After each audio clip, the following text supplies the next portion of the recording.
오늘의 주요 뉴스입니다.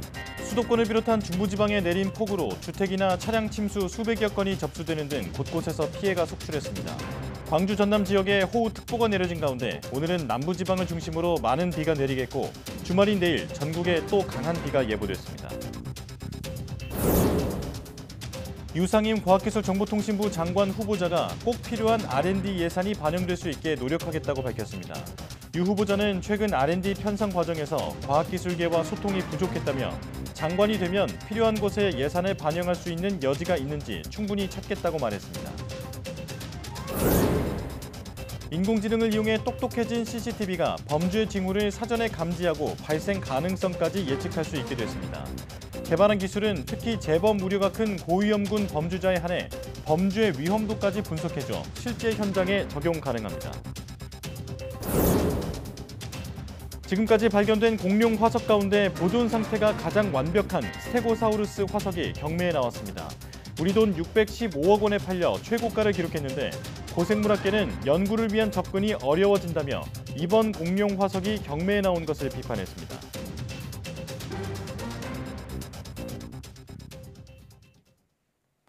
여러분 안녕하십니까? 7월 19일 사이언스 투데이입니다. 서울 등 수도권에 내린 폭우로 곳곳에서 피해가 잇따랐습니다. 도로가 잠기고 토사가 무너지기도 했는데요. 시청자들이 YTN에 보내온 현장 모습을 신규혜 기자가 전해드립니다. 울타리 너머 물결이 일렁거리는 모습이 마치 강물처럼 보입니다. 하지만 원래 공원이 있는 곳입니다. 머리만 빼꼼히 내민 수풀과 울타리가 평소 모습을 짐작하게 합니다. 하천변 자전거 도로에 흙탕물이 넘쳐 흐릅니다. 빠르게 흐르는 하천 모습에 평소의 여유로운 산책로 모습은 떠올리기 쉽지 않습니다. 물에 잠긴 도로에 차량이 꼼짝없이 갇혔습니다. 승용차 절반 정도까지 물이 들어찼는데 근처를 지나던 버스 바닥에도 흙탕물이 흥건합니다. 인근 다른 도로도 상황이 비슷합니다.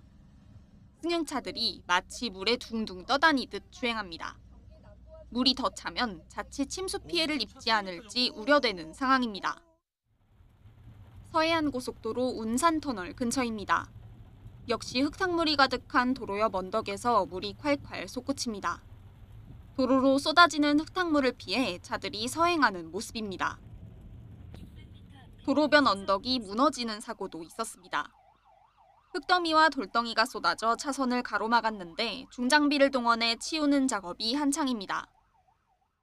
거기가 다 무너져가지고 도로를 완전히 한쪽을 다 덮어가지고 그 밑에 혹시 뭐 차량 피해는 없는가 모르겠어요. 그래도 그 지역이 옆으로 계속 굉장히 가팔라서 이틀 연속 쏟아진 빗줄기에 미처 수습할 틈도 없이 잠기고 무너지고 또다시 수마에 상처를 입었습니다. YTN 신기혜입니다. 전국 각지에 쏟아진 폭우로 피해가 잇따르고 있습니다. 중앙재난안전대책본부는 오늘 새벽 4시 기준으로 전국 11개 시도에서 1,944명이 대피했고 이 가운데 623명이 아직 귀가하지 못했다고 밝혔습니다. 특히 산사태 위기경보, 경계가 발령된 경북과 전남에서 대피 인원이 늘었습니다. 또 주택이나 차량 침수, 공사장 토사 유출 등 사유시설 피해가 484건 접수됐고 도로 유실이나 토사 유출 등 공공시설 피해도 376건 발생한 것으로 파악됐습니다. 이틀간 수도권을 중심으로 많은 비를 쏟아냈던 정체전선이 남쪽으로 이동해 오늘 남부지방을 중심으로 강한 비가 내리겠습니다. 기상청은 비구름대가 해안 지역으로 유입되면서 오늘 오후까지 광주와 전남에 30에서 80mm의 비가 더 내릴 것으로 예보했습니다. 광주를 포함해 전남 대부분 시군에는 호우주의보가 내려졌고 오전 9시 기준으로 전남 영광 59mm, 보성 40mm, 완도 37mm의 비가 내렸습니다. 오늘 하루 전남에는 최고 100mm 이상, 경남에도 최고 80mm 이상의 많은 비가 예상되며 중부지방은 5에서 40mm의 산발적인 비가 내리거나 소강 상태를 보이는 곳도 많겠습니다. 주말인 내일은 전국적으로 비 소식이 있어 추가 피해 없도록 각별한 주의가 필요해 보입니다. 올여름 한반도 곳곳에서 아주 좁은 곳에 시간당 100mm를 쏟아내는 극한 호우가 8차례 발생했습니다. 아직 장마가 끝나지도 않았는데 평년 장마의 누적 강수량을 넘어섰습니다. 장하영 기자입니다.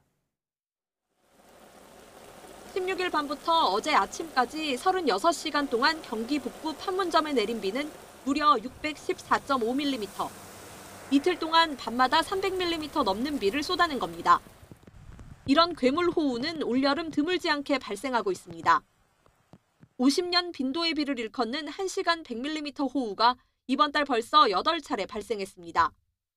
쏟아부은 시간은 주로 자정에서 아침 8시 사이, 새벽입니다. 원인은 하층 제트기류입니다. 정체전선, 즉 북쪽의 저기압과 남쪽 고기압 사이 고도 3km 아래쪽에 부는 제트기류인데 낮에는 난류의 영향으로 그 기세가 꺾이지만 밤에는 속도가 빨라지며 따뜻한 수증기를 대량으로 공급합니다. 올여름 아직 장마가 끝나지 않은 상황에서 예년 장마 기간 강수량을 이미 넘어섰습니다. 여기에 어제는 발생 원인이 다른 비구름이 합쳐져 기이한 모양의 비구름대가 만들어지기도 했습니다. 이런 활 모양의 비구름은 이동 속도가 느려 오랜 시간 한자리에서 비를 뿌리게 돼 더 위험합니다. 원래대로라면 남서류의 영향만 받아서 올라갈 부분들이 남서류와 북서류가 일시적으로 힘겨루기 하는 시간이 나타나게 됩니다. 그 시간 동안에는 바로 북상하기보다는 한번 멈추었다가 북상하기 때문에 주말에도 서쪽에서 저기압이 유입되며 남부와 충청을 중심으로 또 한 차례 강한 비가 쏟아질 가능성이 있습니다. 기상청은 다음 주 타이완 남동쪽에서 태풍으로 발달할 가능성이 있는 열대 저압부를 주시하며 내일 이후 날씨 변동성이 매우 크다고 밝혔습니다. YTN 장하영입니다. 자연재난이나 사회재난을 맞닥뜨렸을 때 정확한 정보가 있다면 그만큼 피해를 최소화할 수 있을 텐데요. 내 주변의 위험 정보를 실시간으로 제공해주는 똑똑한 앱이 있다고 합니다. 최명신 기자가 소개합니다. 지난달 24일 있었던 화성 리튬 공장 화재 참사. 화재 이후 내 주변에 유해 화학물질을 다루는 곳은 없는지 불안감이 큽니다. 저희가 이제 화성이 워낙 넓잖아요. 뭐 공업단지도 많고 주거 지역도 많고 한데 그게 이제 위험물질, 그 배터리가 문제였잖아요. 근데 그런 공장들이 어느 부분에 있고 어느 지점에 있고를 저희가 알 수가 없잖아요. 이런 궁금증을 풀어줄 수 있는 스마트폰 어플 경기 안전 대동여 지도가 새롭게 주목을 받고 있습니다. 지난 2017년 경기도 소방재난본부가 내놓은 앱으로 각종 재난 정보를 실시간 제공합니다. 화성시청 부근에서 앱을 켜봤습니다. 주변에 있는 유해 화학물질 취급 사업장 위치 정보가 촘촘하게 표출됩니다. 화학물질 종류와 배출량, 화학사고 이력은 물론 사고 발생 시 대응 지침까지 포함되어 있습니다. 이 밖에도 집중호우에 따른 도로 침수나 우회 도로 정보, 교통사고 상황을 알려줘 사고를 미리 막을 수 있습니다. 소방재난본부, 또 경찰청, 기상청 등 10여 개 기관에 재난정보를 실시간으로 제공해주는 서비스입니다. 내 손안의 안전지킴이로 주목받는 경기 안전대동여 지도. 현재 서비스 이용자는 13만 명으로 구글 플레이 스토어나 아이폰 앱 스토어에서 누구든지 무료로 내려받을 수 있습니다. YTN 최명천입니다. 섭씨 30도가 넘는 무더위가 이어지고 있는 오스트리아의 수도 빈에서 300명이 얼음 목욕 신기록에 도전했습니다. 기록 경신을 위해선 모든 참가자들이 얼음 욕조에서 2분간 버텨야 하고 주최 측은 물 온도를 맞추기 위해 얼음 3톤을 동원했습니다. 신기록 수립에 성공한 참가자들은 얼음물 속에 들어가 있는 건 바늘 1000개로 찔리는 것처럼 힘들었다면서도 이번 도전이 매우 즐거웠다고 말했습니다. 이번 행사를 후원한 삼성전자는 오스트리아 패럴림픽 위원회에 3만 유로, 우리 돈 4,500만 원을 기부했습니다. 거의 완벽하게 보존된 스테고사우루스 화석이 경매에서 예상 가격을 훌쩍 뛰어넘는 4,460만 달러에 낙찰됐습니다. 소더비는 현지 시간 17일 뉴욕에서 열린 경매에서 약 1억 5천만 년 된 중생대 공룡 스테고사우루스 화석이 예상가 600만 달러를 넘어선 4,460만 달러, 우리 돈 615억 원에 이름을 밝히지 않은 미국인에게 팔렸다고 밝혔습니다. 소더비 경매 측은 에이펙스라고 불리는 이 화석은 지금까지 발견된 공룡 화석 가운데 보존 상태가 가장 완벽하며 낙찰가 역시 기존 공룡 화석 경매 최고가 기록을 경신한 것이라고 설명했습니다. 지금까지 공룡 화석 경매 최고가 기록은 지난 2020년 판매된 티라노사우루스 렉스의 화석으로 3,180만 달러, 우리 돈 438억 3천만 원에 낙찰됐습니다. 고생물학계는 화석이 개인에게 판매되면 연구자는 접근하기 어려울 수밖에 없다며 보존 상태가 좋은 이번 공룡 화석이 경매에 나온 것을 비판했습니다. 세계적인 멸종 위기종 나무타기 캥거루 새끼가 미국 뉴욕 브롱크스 동물원에서 태어난 지 7개월 만에 처음으로 모습을 나타냈습니다. 브롱크스 동물원 측은 지난해 12월 말에 태어난 나무타기 캥거루 조이는 최근 어미 주머니에서 머리를 내밀고 대중 앞에 모습을 드러냈다고 밝혔습니다. 심각한 멸종 위기종인 나무타기 캥거루는 대부분 어미의 주머니 안에서 신체 발달 과정을 거칩니다. 태어날 당시 사람의 엄지손톱 크기 정도인 나무타기 캥거루는 곧바로 어미 주머니로 들어가 약 7개월이 지나면 주머니에서 완전히 나옵니다. 같은 어미에게서 올해 두 번째로 태어난 나무타기 캥거루인 조이는 브롱크스 동물원과 동물원 및 수족관 협회가 함께하는 번식 프로그램을 통해 번식에 성공했습니다. 국제자연보전연맹은 나무타기 캥거루를 멸종 위기종으로 분류하고 있는데 야생에는 2,500마리 미만이 남아있는 것으로 추정됩니다.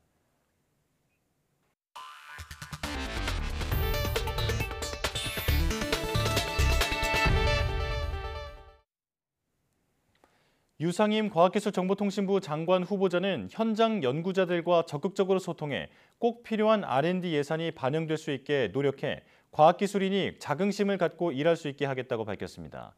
유 후보자는 서울 광화문 우체국에 마련된 인사청문회 준비 사무실 첫 출근길에 기자들과 만나 최근 국가 R&D 예산 편성 과정에서 과학기술계와 소통이 부족했다면서 장관이 되면 예산을 반영할 수 있는 여지가 있는지 충분히 찾아보겠다고 밝혔습니다.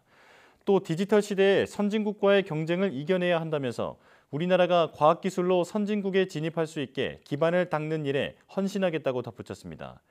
유 후보자는 국내 대표적인 초전도체 자성재료 전문가로 서울대 무기재료공학과를 졸업하고 미국 아이오와 주립대에서 박사학위를 받았으며 미국 에너지부, 일본 철도종합기술연구소 등을 거쳐 1998년부터 서울대 교수로 재직했습니다. 장관 후보자는 앞으로 인사청문회법에 따라 국회 인사청문회에서 업무 능력과 도덕성 등을 검증받게 됩니다. 유상임 후보자의 말 직접 들어보겠습니다. 학계에 있는 분들도 리더십을 발휘해서 여러 가지 정책적인 측면이나 소통적인 측면에서 상당한 영향력이 있는 분들이 많이 있습니다. 많은 소통을 가져왔고 저는 그런 부분에서 여의도 정치계와 또는 산업계와도 많은 소통을 원활하게 할 수 있다고 자신합니다. 인사청문회는 어쨌든 오늘부터 많은 준비를 하겠습니다만 뭐 특별한 대응은 없고요. 뭐 제가 살아온 궤적을 추적하는 거니까. CCTV는 범죄를 막는 제3의 눈으로 꼽히지만 대부분은 감시 목적이거나 차량, 사람을 식별하는 데 많이 활용되고 있는데요. 국내 연구진이 인공지능을 이용해 CCTV로 범죄 징후를 사전에 감지하고 발생 가능성을 예측하는 기술을 개발하는 데 성공했습니다. 박나연 기자입니다. 주택가 골목길에 설치된 CCTV 화면에 3명의 성인 남녀가 등장합니다. 곧이어 각각의 정보를 담은 문구가 표시됩니다. 한국전자통신연구원이 개발한 데자뷰 기술을 적용해 행인의 속성을 인지한 화면입니다. 연구진은 범죄가 비슷한 패턴으로 반복되는 경향에 따라 3만 2천여 건의 CCTV 사건 사고 빅데이터를 분석했습니다. 이렇게 수집된 정보를 학습한 인공지능이 실시간 CCTV를 자동으로 파악해 범죄 상황과 비슷한 정도를 예측해 화면에 표시해주는 겁니다. CCTV 특성상 문제시될 수 있는 개인정보 보호에도 신경 쓴 모습입니다. 보시는 것처럼 화면에는 일반인이 아닌 범죄자로 등록된 사람의 얼굴만 나타납니다. 개인 중심의 범죄 예측 부분도 눈길을 끕니다. 이 기술은 재범 우려가 큰 고위험군 전자감독 대상자에 국한돼 적용할 수 있는데 이동 패턴에 따른 위험도를 분석합니다. 재범 위험도를 파악해 대응할 수 있고 분석 성능 역시 95% 수준이라 법무부 위치추적 중앙관제센터에 활용할 수 있습니다. 앞으로 개발할 기술 같은 경우는 이 사람의 일상생활, 그러니까 이 사람이 최근에 이혼을 했다, 뭐 심리 상태의 변화라든지 어떤 뭐 주위 사회관계의 단절이라든지 이런 부분들을 공통적으로 복합적으로 분석을 해서 연구진은 이번에 개발한 기술을 통해 미래형 첨단 사회안전 시스템으로 도약할 수 있도록 후속 연구를 계속 이어간다는 방침입니다. 또 이르면 내년 말 상용화될 것으로 기대된다면서 지자체 등과 협력해 시안 현장에 특화된 서비스를 제공하겠다고 덧붙였습니다. YTN 사이언스 박나연입니다. 앞으로 해외에서 한국 휴대전화가 없어도 비대면으로 신원 확인 인증서를 발급받을 수 있게 됩니다. 재외동포청은 국내 디지털 서비스 이용 시 본인 확인에 어려움을 겪는 재외 국민의 불편을 덜기 위해 디지털 플랫폼 정보위원회와 한국인터넷진흥원, 민간 전자서명 인증사업자 5곳과 업무 협약을 맺었다고 밝혔습니다. 협약에 따라 한국 휴대전화가 없는 재외 국민은 전자여권과 해외 체류 정보 등을 통해 비대면 신원 확인 인증서를 발급받아 국내 디지털 서비스를 편리하게 이용할 수 있습니다. 우리나라 이용자가 가장 많이 사용하는 메신저 플랫폼은 카카오톡, SNS는 인스타그램, 검색은 네이버인 것으로 조사됐습니다. 과학기술정보통신부가 국내 이용자를 대상으로 가장 많이 사용하는 온라인 플랫폼을 조사한 결과 카카오톡이라고 응답한 사람이 93.5%로 메신저 분야에서 가장 높았고 택시 호출 앱 카카오티도 86.6%로 나타났습니다. 음식 주문과 배달은 배달의 민족이 64.9%, 검색 분야는 네이버가 52.7%, 전자상거래는 쿠팡이 38.6%, SNS는 인스타그램이 36.3% 등으로 각 분야 1위로 조사됐습니다. 과기정통부는 지난 2021년부터 디지털 플랫폼 등 부가통신사업 실태를 조사하고 있으며 지난해 처음으로 이용자들의 인식조사를 실시했고 대상은 전국 성인 남녀 2,500명입니다. 보건복지부는 전공의 7,648명이 사직 처리됐다고 밝혔습니다. 복지부는 올해 3월 임용 대상자 전공의 가운데 인턴은 96.2%인 2,950명, 레지던트는 44.9%인 4,698명이 사직했다고 밝혔습니다. 수련병원은 하반기 전공의 모집으로 모두 7,707명을 신청한 것으로 나타났습니다. 복지부는 오늘까지 검증 절차를 거쳐 다음 주 월요일 모집 공고를 시작으로 다음 달까지 모집 절차를 진행할 계획입니다. 오는 22일 시작하는 하반기 전공의 모집에 사직 전공의 결혼을 반영하지 않은 병원들이 적지 않은 것으로 나타났습니다.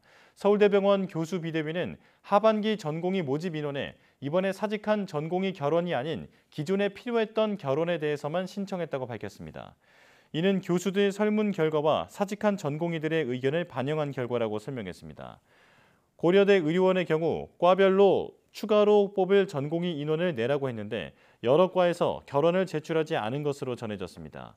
앞서 울산대병원과 부산대병원 등도 복귀 의사를 밝히지 않은 전공의들의 사직 처리를 보류하고 결원 신청을 하지 않겠다는 계획을 내놨습니다.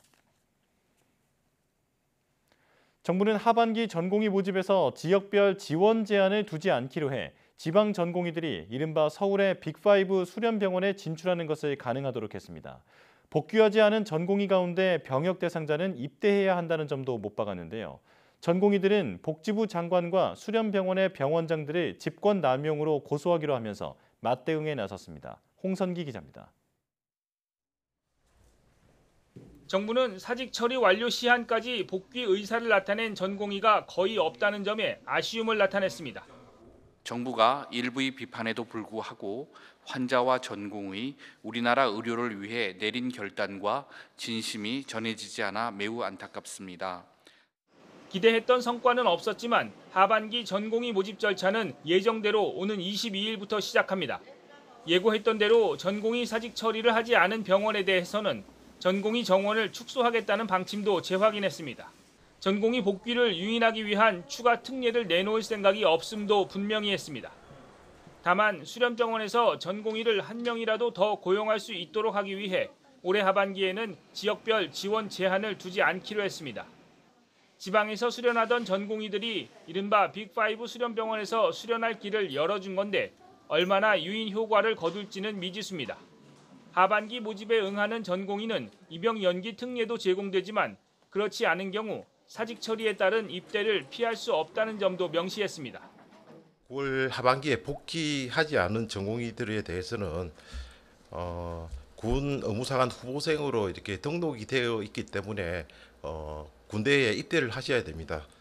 전공의들은 조규홍 보건복지부 장관과 수련 병원장들에 대한 고소를 예고하며 맞대응에 나섰습니다. 조 장관은 독단적인 의대 증원으로 권한을 남용했고 병원장들은 이에 동조해 전공의 일괄 사직 처리로 수련받을 권리를 침해했다는 겁니다. 출구 전략으로 여겨졌던 전공의 사직 처리가 다시 전공의들의 반발을 불러오면서 의정 갈등은 해결의 실마리가 보이지 않고 있습니다. YTN 홍선기입니다. 일부 콘택트 렌즈 세정액이 미생물 기준을 초과하는 것으로 나타나 소비자들의 주의가 필요합니다. 한국소비자원이 시중에서 판매되는 콘택트 렌즈 세정액을 대상으로 미생물 시험을 한 결과 4개 제품에서 산소가 있는 곳에서 잘 번식하는 호기성 미생물 수가 기준치 100을 초과해 검출됐습니다. 4개 제품은 지난해 5월부터 9월 사이 제조한 내 눈에 편안한 멀티퍼포스 솔루션 액과 네오 플러스 골드, 드림 아이 액과 프렌즈 프로 B5입니다. 다만 이들 제품에서 질병을 일으킬 수 있는 대장균이나 녹농균, 황색 포도상 구균 등 특정 미생물은 검출되지 않았습니다. 소비자원은 4개 제품 사용을 즉시 중단하라고 당부한 가운데 이들 사업자는 소비자원 권고에 따라 세정액 판매를 중지하고 제품을 회수하거나 폐기하기로 했습니다. 소비자원은 세정액 사용으로 피해를 본 소비자는 1372 소비자상담센터나 소비자24에 상담을 신청하라고 권고했습니다. 또 세정액을 살 때는 제품에 표시된 제조 일자와 사용 기한을 확인하고 기한 안에 제품을 사용하라고 당부했습니다. 지난 3월 게임사의 아이템 확률 조작으로 피해를 봤다는 게이머들이 한국소비자원에 집단 분쟁 조정을 신청했습니다. 당시 무려 5천여 명이 참여해 화제가 됐고 그 결과에도 관심이 집중됐는데요. YTN 취재 결과 다음 달 중순에 한국소비자원의 조정 결과가 나온다고 합니다. 심관흠 기자가 단독 보도합니다. 메이플 스토리라는 게임입니다. 몬스터를 사냥해야 하는데 어떤 아이템을 보유하고 있는가에 따라 효율이 달라집니다. 게임사는 레드큐브와 블랙큐브라는 아이템의 옵션 확률을 조작했습니다. 선호도가 높은 인기 옵션이 덜 나오도록 확률 구조를 몰래 변경하고 게이머에게는 기존과 같다며 거짓 공지까지 했습니다. 이에 공정거래위원회가 게임사에 시정명령과 과징금 116억 원을 부과했습니다. 이 사실이 밝혀지자 화난 게이머들이 무려 5,804명이 모여 한국소비자원에 집단 분쟁 조정을 신청했습니다. 집단 분쟁 조정은 한국소비자원이 공통 분쟁이 생긴 생산자와 소비자를 중재하는 과정입니다. 일반 소송에 비해 비용과 시간을 줄일 수 있는 소비자를 위한 제도입니다. 피해자 수가 50명 이상일 때 신청 가능합니다. 게임계의 관심이 집중된 이 조정의 결과가 다음 달 중순에 나올 예정입니다. 8월 중순으로 잡혀 있고요. 저희가 최대 지금 8월 20일까지 처리 기한이라서 어차피 8월 중순 정도는 결론이 날 것 같습니다. 넥슨이 결정을 받아들이지 않으면 소비자원은 소송 대리 변호사를 통해 집단 소송을 지원할 계획입니다. 이번 조정 결과가 중요한 이유는 별개로 진행 중인 공동 소송에도 영향을 미치기 때문입니다. 무려 700여 명의 이용자들이 소송을 제기했습니다. 재판에 미치는 영향이 매우 크다고 생각해서 주시하고 있는 상태입니다. 분쟁 조정 성립의 조건으로 전체 소비자에 대한 피해 배상을 예정하고 있기 때문에 넥슨으로서는 이러한 조건을 수용하기가 굉장히 부담스러울 것이다. 한국 게임계 역사상 가장 큰 소송에서 다음 달에 나올 소비자원 조정 결과가 결정적인 영향을 미칠 것으로 보입니다. YTN 신관우입니다.